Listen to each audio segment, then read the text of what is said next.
Good morning everyone. Study with Preksha 5483 में आपका स्वागत है।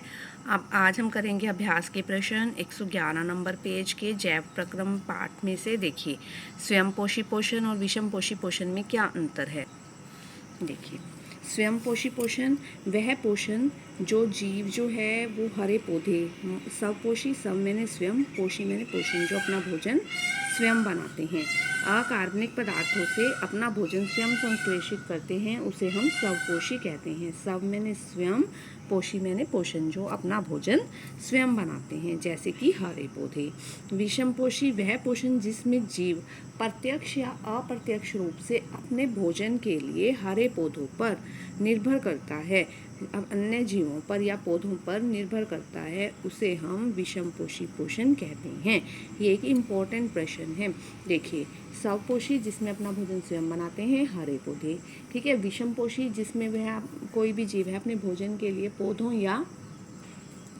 पौधों या अन्य किसी जीव के ऊपर निर्भर करता है। अब जैसे शेर है, वो बकरी खाता है, लेकिन बकरी तो घास खाती है, बकरी घास के ऊपर निर्भर है। इस तरह वो अप्रत्यक्ष रूप से जो है पौधों के ऊपर अपने भोजन के लिए निर्भर है शेर। ठीक है। इसमें क्लोरोफिल की आवश्यकता होती है, इसमें क्लोरोफिल की आवश्यकता नहीं होती। विषमपोषी में क्लोरोफिल नहीं चाहिए, स्वपोषी में क्लोरोफिल चाहिए, क्योंकि क्लोरोफिल के बिना पौधे अपना भोजन नहीं बना सकते। सभी हरे पौधे और कुछ जीवाणु इस प्रकार के पोषण के लिए अनुकूलित हैं।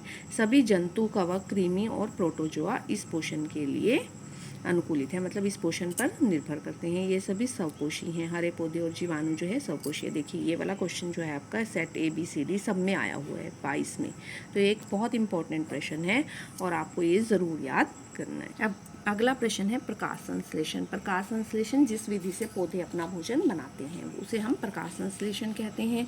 तो प्रकाश संश्लेषण के लिए पौधों को जल चाहिए, खनिज लवण चाहिए, कार्बन डाइऑक्साइड चाहिए और ऊर्जा चाहिए।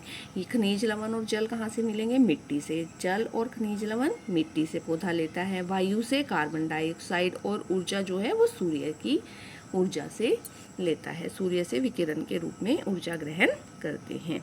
ठीक है। हमारे आमाशय में अम्ल की क्या भूमिका है? देखिए, अम्ल पहले ही पता चल गया कि अम्लीय, ठीक है, वो अम्लीय माध्यम प्रदान करता है। ठीक है। अक्रियाशील एंजाइमों को अम्लीय माध्यम प्रदान करता है, जिससे वे क्रियाशील अवस्था में आ जाते हैं। अमाशय जो रस है उसमें अम्ल होता है, हाइड्रोक्लोरिक अम्ल होता है, जिसका pH 2 है। 7 से कम वाले अम्लीय, 7 वाले न्यूट्रल और 7 से ज़्यादा वाले क्षारीय। यह भोजन में विद्यमान सूक्ष्म जीवों को मार देता है और भोजन को नरम करता है। ये बड़े क्वेश्चन में भी आया है आपके। पाचक एंजाइमों का क्या कार्य है? पाचक एंजाइम, जो भोजन हम खाते हैं उसमें जटिल पोषक पदार्थ होते हैं, जैसे कार्बोहाइड्रेट, वसा, प्रोटीन। इनका शरीर इन पदार्थों को इस अवस्था में अवशोषित करके उपयोग में नहीं ला सकता। पाचक एंजाइम इन पदार्थों का सरल अवशोषण करके उन्हें खाने के योग्य बना देते हैं। जो हम भोजन खाते हैं उसमें क्या होता है? कार्बोहाइड्रेट होती है, वसा होता है, प्रोटीन होता है, जो हमारा शरीर उपयोग नहीं कर सकता।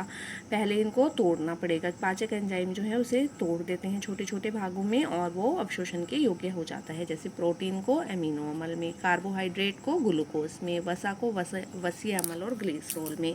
एंजाइम कौन से हैं? प्रोटीएज है, एमिलेज है, लाइपेज है, जो उनको तोड़ रहे हैं।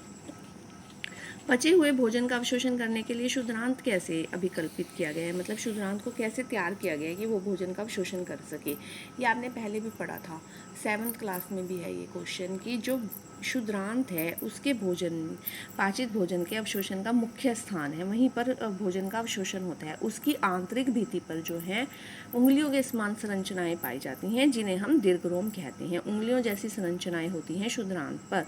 क्षुद्रांत में उंगलियों जैसी संरचनाएं होती हैं जो दीर्घरोम, जिन्हें हम दीर्घरोम कहते हैं। ये अवशोषण के, अब उंगलियां हैं, सिंपल हाथ है, यहाँ से अगर ऐसे हो तो कम एरिया है, लेकिन अगर ऐसे है, उंगलियां बनी हुई हैं, तो एरिया ज़्यादा है।